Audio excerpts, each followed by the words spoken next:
Hi guys, welcome to the Selvan show. இன்றைக்கி என்ன topic பேசலான்ட்டு யோசிச்சுக்கிட்டு இருந்தேன். ஆனால் ஒரு டாபிக் மட்டும் எனக்கு கடந்த ஒரு 3 நாளாக மண்டைக்குள்ளேயே ஓடிக்கிட்டு இருக்கு. The famous green boots. அவர் கடைசியில் யார் என்று அறியப்பட்டு கடைசியில் 30 வருஷம் கழித்து அவர் உடம்பை மீட்கிறதுக்கு இந்தியன் கவர்மெண்ட் பிளான் பண்ணியிருக்குது அப்படின்னு சொன்னாங்க. 30 வருஷமாக ஏன் மீட்காமல் இருந்தாங்க அப்படின்னு சொல்லி அதுக்கப்புறம் தான் நான் உள்ளே போய் பார்த்தேன். உள்ளே போய் பார்த்தா அதுக்கப்புறம் தான் தெரியுது அவர் இந்தோ டிபெட்டியன் பார்டர் பேட்ரோலை சேர்ந்த ஒரு நபர். 1996 இமயமலையின் உச்சியான மவுண்ட் எவரெஸ்ட்டுங்க ஏறப்போகுது. அங்கே ஒரு 300 மீட்டரு கிட்ட 8548 மீட்டர் டோட்டல் ஹைட்டு. அதில் 8500 மீட்டரில் அவர் இறந்து கிடக்கிறாரு. இறந்து கிடக்கிறதில் முன்னாடியே அவரை தாண்டி தான் எல்லாருமே போகணும்.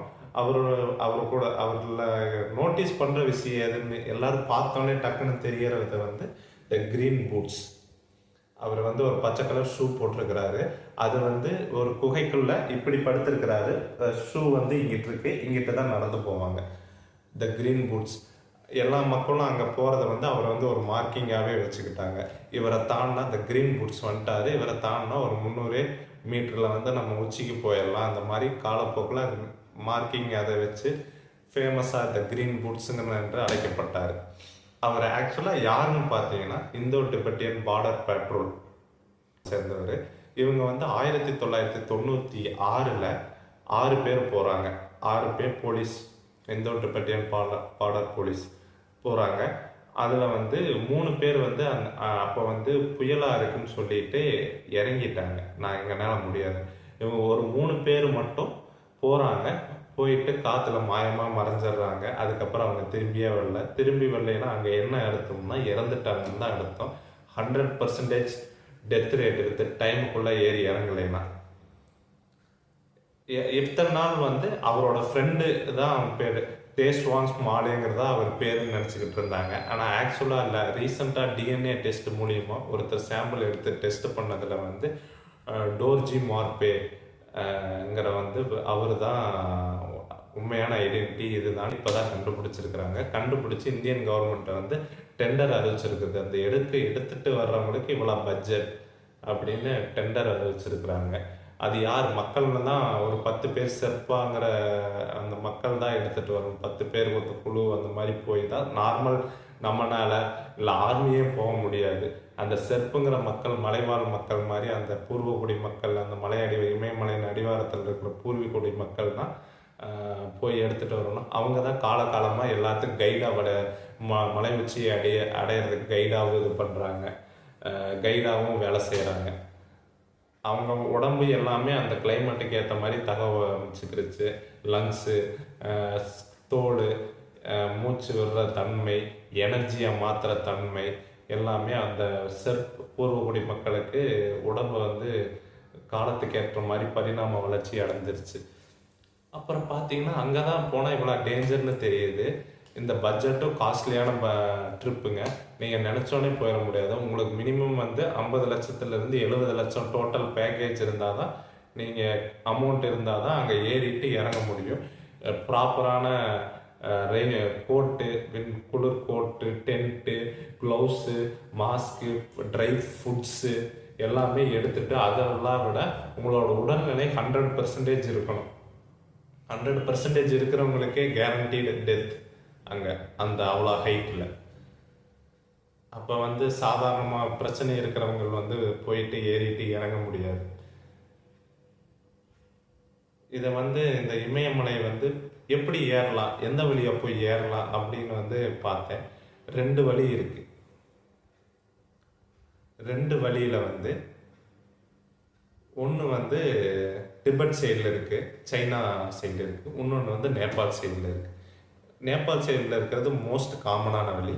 சைனா சைடு இருக்கிறது கஷ்டமான வழி, கொஞ்சம் கஷ்டமான வழி. அதனால மோஸ்ட் நேபாள், ஒரு 60% பக்கம் நேபாள், ஒரு 40% டிபெட்லேருந்து ஏறுவாங்க. சரி, ஓகே. இதுக்கு மவுண்ட் எவரெஸ்ட்னு எப்படி பேர் வச்சு, யாரா அந்த பேர் வச்சாங்க அப்படின்னு கேட்டிங்கன்னா 1882 இந்தியாவை சேர்ந்த ராதாநாத் சித்தார் அப்படிங்கிற ஒரு இந்தியன் சர்வேயர் நில அளக்கிறது. மேத்தமெட்டிக்கல் அவர் ஏரில் மேத்தமெட்டிக்கல் கால்குலேஷன் பண்ணி இந்த மலை தான் உலகத்திலேயே டாலான மலை, உச்சியான பாயிண்ட்டு 29,000 அடி அப்படிங்கிறாங்க. அடுத்து வந்து இன்னும் கரெக்ஷன் பண்ணி 29,002 அடின்னு ஃபைனல் பண்ணுறாங்க. ஃபைனல் பண்ணி 1886 அப்போது general surveyor of India sir George Everest வெள்ளக்காரன் பாருங்க, சரியான வேலையை அவர் பேரவே வச்சுட்டாரு. அன்னையிலேருந்து இன்ன வரைக்கும் இன்னும் அடுத்த 100 வருஷம் போனாலே எனக்கு தெரிஞ்சு பேரை யாரும் மாற்ற மாட்டாங்க, மவுண்ட் எவரெஸ்ட் தான். அதுக்கப்புறம் வந்து 1954 ஃபஸ்ட்டு முத ஒரு செர்ப்பு கைடும், அவர் பேர் வந்து டாசிங் நார்கே, நேபாள் இந்தியாவை சேர்ந்தவர். எட்முண்ட் ஹில்லாரிங்கிற நியூசிலாண்டுக்காரர் தான் முதல்ல ஏறுறாரு. இந்தியாக்காரர் யாருன்னா அவந்த் சிங் ஸ்ரீமாங்கிற ஒரு கலோனல் ஆர்மி மேன் 1965 ஏறுறாரு. இவங்க ஃபஸ்ட்டு ஏறினவங்க வந்து 54 ஏறுறாங்க. பல்சாந்திரிங்கிற பேருங்கள ஃபஸ்ட்டு இந்திய முதல் பெண்மணி அவங்க ஏறுறாங்க. ஏறி சாதனை படைத்தாங்க. அன்னையிலேருந்து உலகம் முழுவதும் அது ஃபேமஸ் ஆயிடுச்சு. உலகத்தின் டாப் மோஸ்ட் பாயிண்ட்டுன்னு சொல்லி வருஷந்தோறும் 1000 பேர் 2000 பேர் அந்த மாதிரி அந்த மீட்டை வந்து அடையிறாங்க. அந்த மீட்டை வந்து ஏன்டா அது எப்படி ஏறுறது, போனோடனே ஏறிடலாமா அப்படின்னு கேட்டிங்கன்னா அதை தான் இல்லை.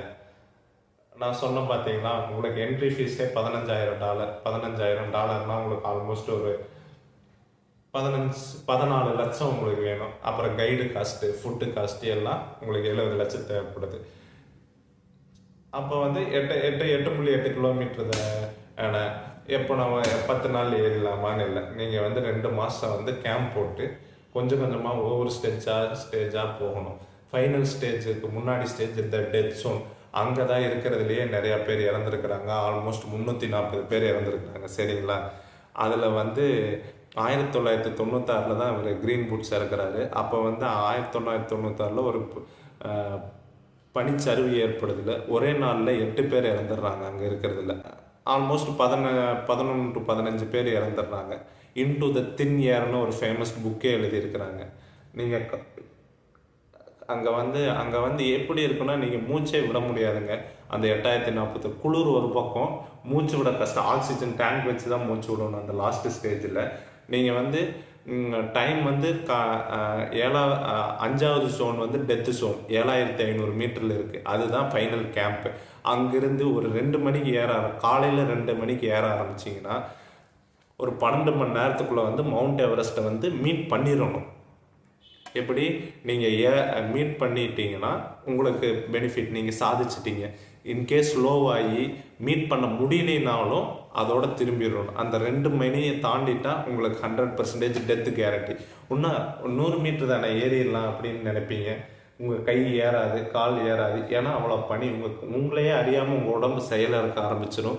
உங்களோட கை செயலடு, உங்கள் விரலின் உணர்ச்சி எல்லாமே இறங்க ஆரம்பிச்சிங்க. மழையின் பயம் வரும். உங்களுக்கு யோசிக்கிறதே ஹாலுசினேஷன் நடக்க ஆரம்பிச்சிடும். ஹாலுசினேஷன் நடக்க ஆரம்பிச்சிருச்சுன்னா நீங்கள் என்ன நினைக்கிறதே தெரியாது. உங்களுக்கு தூக்கம் வர்ற மாதிரி இருக்கும். ஆக்சிஜன் உடம்புக்கு மூளைக்கு போகலை அப்படின்னா தூக்கம் வர்ற மாதிரி இருக்கும். நடக்க தோணும், அது உட்காந்துக்கலாமான்னு தோணும். அப்போ வந்து நீங்கள் காலி. அந்த டெத் ஜோன்லேருந்து 2 மணிக்கு மதியம் 2 மணிக்கு ஏறினாலும் ஏறலினாலும் நீங்கள் கீழே இறங்கிட்டீங்கன்னா முக்கால்வாசி பொழைச்சிடுங்க. அப்படி இறங்குனீங்கன்னா நீங்கள் வந்து காலி. இதுதான் அங்கே நடக்கக்கூடிய விஷயம். இந்த செர்ப்பு தான் இண்டிஜினியஸ் கைடு. அவங்க அந்த மக்களோட உடம்பு தான் அதுக்கேற்ற. அவங்களே இப்போ இந்த 300 பேர் சொன்னேன் இல்லைங்களா, 340 பேருக்கு இறந்ததுல அது ஆல்மோஸ்ட் 100 பேர் வந்து அந்த கைடு தான் 100 பேர் இறந்துருக்குறாங்க. பார்த்தீங்களா? ஒரு மவுண்ட் எவரெஸ்ட்டுங்கிறத வந்து உலகத்திலே டாலான இடம் 8848 மீட்டர் தூரத்தில் இருக்குது. அதை வந்து எக்ஸ்ப்ளோரேஷனுக்காக போய் இத்தனை பேர் டெத்துன்னு தெரிஞ்சு இறங்க நினச்சி இந்த ஃபேமஸான க்ரீன் பூட்ஸுங்கிறவரை வந்து இத்தனை வருஷமாக 30 வருஷமாக அங்கே வந்து ஒரு லேண்ட்மார்க்காகவே ஆகிட்டார். அவர் வந்து இப்போ தான் இந்தியன் கவர்மெண்ட் வந்து அவர் மீட்ரு எடுத்துகிட்டு வர போகுது. இன்னும் எடுத்துகிட்டு வரல, டெண்டர் வந்து எடுத்துகிட்டு வர்றதுக்காக டெண்டர் ஓப்பன் பண்ணியிருக்கிறாங்க. அப்புறம் இன்னொரு ஃபேமஸானவங்க யாருன்னா த ஸ்லீப்பிங் பியூட்டி அதுவும் அதே மாதிரி தான். ஒரு பெண்மணி ரஷ்யாவை சேர்ந்த ஒரு தம்பதியர் வந்தாங்க. அங்கே வந்து மேலே அந்த சமிட்டுக்கு முன்னாடி இறந்துடுறாங்க. ரொம்ப வருஷமாக அவங்கள தூங்கின மேனிக்கு இப்படி படுத்த மேனிக்கு தலையை மேலே வச்சு படுத்த மேனிக்கு இருந்தனால ஒரு பெண்மணி இல்லையா, அதனால வந்து ஸ்லீப்பிங் பியூட்டி, ஒரு அழகி தூங்கிக்கிட்டு இருக்கிறாங்க அப்படின்ட்டு. அவங்க வந்து ஒரு 2007ங்கிறப்ப வந்து அவங்க எங்கே போனாங்கன்னு தெரியல. புயல் அடிக்கடி வரும் இல்லைங்களா, அப்போ வந்து அவங்களும் மறைஞ்சிட்டாங்க. ஆனால் அந்த பாடி வந்து அங்கேயே தான் இருக்கும். எத்தனை வருஷம் ஆனாலும் அங்கேயே தான் இருக்கும். அது வந்து அழுகி போகாது, கெட்டு போடாது. ஏன்னா எக்ஸ்ட்ரீம் கோல்டு டெம்பரேச்சர். அது மட்டும் இல்லாமல் அங்கே போகிற ட்ராஷை வந்து எடுத்துகிட்டு வர்றதுக்காக அதுக்கு ஒரு ஃபீஸ் நீங்கள் கட்டுவீங்க, ஒரு $5000 அந்த ரேஞ்சு. ஏன்னா அங்கே போயிட்டு நிறையா குப்பைகள் தேங்கிக்கிட்டே வருது அப்படின்னு நேபாள் கவர்மெண்ட்டும் சீனா கவர்மெண்ட்டும் அதெல்லாம் ரூல்ஸ் எல்லாம் போட்டிருக்கிறாங்க.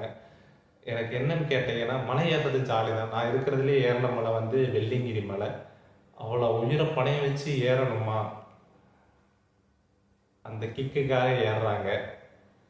நீங்களாக இருந்தால் ஏறுவீங்களா? நீங்கள் வந்து உங்களுக்கு இன்ட்ரெஸ்டடாக இருந்தால் நீங்களாக இருந்தால் ஏறுவீங்களா?